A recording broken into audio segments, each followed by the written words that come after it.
Kebakaran hebat di Los Angeles, kondisi Nikita Willy disorot. Artis Nikita Willy belum lama ini baru saja melahirkan di Amerika.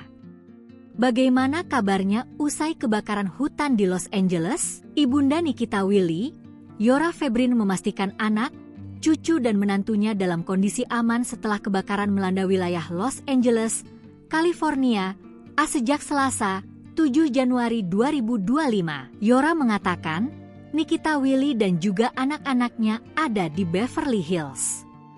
Yora pun ada di Beverly Hills bersama Nikita Willy. Ia berharap kondisi mereka di sana tetap aman. Sementara, sebagai informasi, kebakaran Los Angeles meluas hingga menghanguskan sekitar 26.000 hektar lahan di kawasan Pacific Palisades dan Altadena. Setidaknya 1.500 bangunan, termasuk rumah-rumah mewah, rata dengan tanah, dan sedikitnya 5 orang tewas. Dampaknya begitu besar, dengan lebih dari 100.000 warga terpaksa mengungsi.